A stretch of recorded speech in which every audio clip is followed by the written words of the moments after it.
हरियाणा में group D के कर्मचारियों की प्रमोशन का रास्ता साफ हो गया कि नायब सरकार विधानसभा में लेकर आएगी प्रमोशन बिल। 27 अप्रैल को होगा हरियाणा विधानसभा का विशेष सत्र। ग्रुप डी प्रमोशन बिल किया जाएगा और आपको बता दें कि विधानसभा में पेश ग्रुप डी कर्मचारियों का प्रमोशन कोटा, इसमें देखिए जिस तरह से पेश किया जाएगा, इसमें कोटा 20 से बढ़ाकर 30% होगा।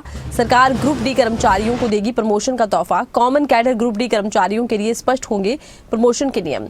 ग्रुप डी कर्मचारियों का मनोबल बढ़ाने पर नायब सरकार का ये बड़ा कदम। नारी शक्ति वंदन पर भी विपक्ष के खिलाफ निंदा प्रस्ताव लाएगी सरकार।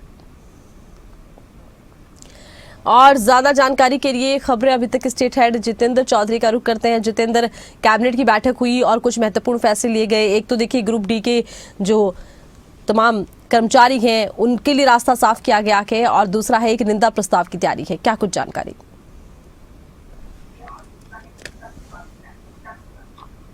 देखिए, बिल्कुल हरियाणा विधानसभा का एक दिवसीय विशेष सत्र जो है वो 27 तारीख को बुलाया गया है। आगामी 27 तारीख को यह सत्र होने जा रहा है, जिसमें कई महत्वपूर्ण बिल जो है वो सरकार ला सकती है। एक जो बिल है जिससे ये कह सकते हैं कि बड़ी संख्या में जो ग्रुप डी के कर्मचारी हैं उनको उनके एक लंबित मांग जो लंबे समय से चल रही थी, और ये कह सकते हैं कि उनके प्रमोशन का जो रास्ता है वो इसके बाद काफी हद तक तय होने वाला है, यानी कि स्पष्ट होने वाला है। क्योंकि ग्रुप डी के जो कर्मचारी हैं उन्हें क्लर्क पद तक जो है पदोन्नति मिले, इस प्रकार का खाका जो है वो तैयार किया जा रहा है, जिस प्रकार की जानकारी अभी तक मिल पाई है। और उसमें प्रमोशन को लेकर के भी जो कोटा है इसे बढ़ाने की बात 20 से 30 कही जा रही है। तो सीधे तौर पर यह कहा जा सकता है कि ग्रुप डी के कर्मचारियों के लिए एक बड़ा तोहफा जो है आगामी विधानसभा सत्र के अंदर जो सरकार है वो एक बिल के माध्यम से लाने जा रही है। कैबिनेट की बैठक के बाद भी मुख्यमंत्री नायब सैनी की तरफ से इस प्रकार की जो जानकारी है वो दी गई थी। कल गुरुग्राम में हरियाणा कैबिनेट की जो बैठक हुई थी उसमें ये बात स्पष्ट तौर से निकल करके सामने आई थी। और अब 27 तारीख को जब इस प्रकार का बिल लाया जाएगा तो ये कह सकते हैं कि ग्रुप डी के जो कर्मचारी हैं उनके जो 5 साल अपनी सेवा दे चुके हैं उनके लिए एक बड़ी राहत के तौर पर इसे देखा जा रहा है। और बड़ी उम्मीद के तौर पर भी जो इस प्रकार के जो कर्मचारी थे वो सरकार से ये आस लगाए हुए थे कि इस प्रकार की जो उनकी मांग है उसे जल्द पूरा किया जाएगा। और अब ये कह सकते हैं कि नायब सैनी सरकार की तरफ से इस तोहफे को देने को लेकर के दिन और समय जो है वो पूरे तौर पर तय कर दिया गया है।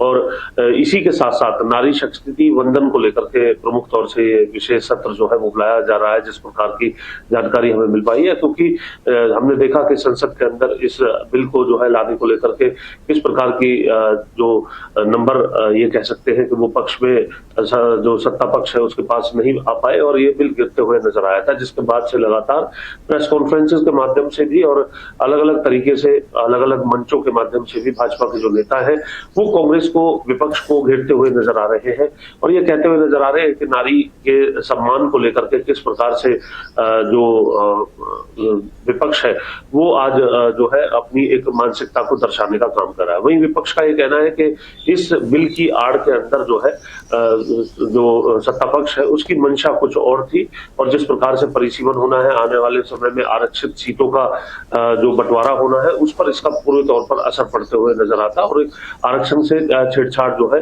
वो पूरे तौर पर विपक्ष से मान रहा था। तो उनका कहना था कि अगर इस प्रकार का बिल अगर लाना भी है तो फिर परिसीमन के बाद लाया जाए, क्योंकि उसमें सीटें बढ़ती हुई नजर आएंगी और उसमें सीट बढ़ने के बाद जो बंटवारा है वो पूरे तरीके से पता चल पाएगा कि आरक्षित सीटों में महिलाओं के लिए और सामान्य वर्ग के लिए किस प्रकार से रहता है। तो इस प्रकार की कैलकुलेशन विपक्ष जो है वो सामने रखते हुए नजर आ रहा है, जो कि आगामी हरियाणा विधानसभा के सत्र के अंदर भी ठीक इसी प्रकार से रखते हुए नजर आने वाला है। यानी कि इस मुद्दे पर तीखी नोकझोंक भी सत्ता पक्ष और विपक्ष के बीच में रहने वाली है। यानी कि कुल मिलाकर कह सकते हैं कि भले ही इस बार सत्र छोटा होगा लेकिन हंगामा बड़ा हो सकता है, क्योंकि महिला आरक्षण बिल को लेकर लगातार ये देखा जा रहा है कि बीजेपी के निशाने पर कांग्रेस है। ऐसे में सदन में कितना हंगामा हो सकता है जितेंद्र? हालांकि विपक्ष भी तैयार नजर आता है। विपक्ष का भी कहना यह है कि वो तो महिला आरक्षण के पक्ष में थे, वो परिसीमन का विरोध कर रहे थे। हालांकि सत्ता पक्ष का कहना है कि महिला आरक्षण का विरोध किया है कांग्रेस ने।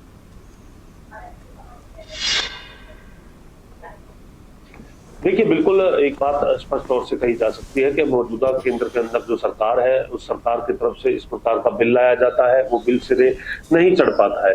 ये एक बड़ा विषय अपने आप में हो जाता है और विपक्ष इसे अपनी जीत के तौर पर देख रहा है। तो वहीं सत्ता पक्ष इस नंबर गेम के अंदर अपनी जीत ना होने को लेकर के भी इस प्रकार से राजनीतिक बयानबाजियां और एक ये कह सकते हैं कि महिला सम्मान की बात को उठाते हुए नजर आ रहा है, जिसके माध्यम से जीते हुए विपक्ष को भी राजनीतिक तौर पर किस प्रकार से हराया जा सकता है, इस पूरे जो है राजनीतिक घटनाक्रम के अंदर हम देख रहे हैं। और इसी को लेकर के सत्ता पक्ष और विपक्ष इस बात से उत्साहित है कि इस प्रकार का मैंडेट जो है, जो बिल सरकार लेकर के आ रही थी, वो उन्हें नहीं मिला है। यानी कि जो जनप्रतिनिधि है, जो जनमत से चुन करके आए हैं, उन्होंने जनता की आवाज को समझते हुए इस बिल को सिरे नहीं चढ़ने दिया है। इस बात को लेकर के विपक्ष उत्साहित है। तो वही महिला सम्मान की बात करते हुए विपक्ष को घेरने का काम सत्ता पक्ष कर रहा है। तो यानी कि अपने अपने आंकड़ों के हिसाब से, अपने अपने तर्क के हिसाब से सत्ता पक्ष और विपक्ष इस मुद्दे पर जो है मुखर होते हुए हरियाणा प्रदेश के अंदर भी नजर आएंगे। जिस प्रकार से हमने देश की सियासत के अंदर भी, संसद के अंदर भी इस मुद्दे पर आमने सामने सत्ता पक्ष और विपक्ष को देखा है।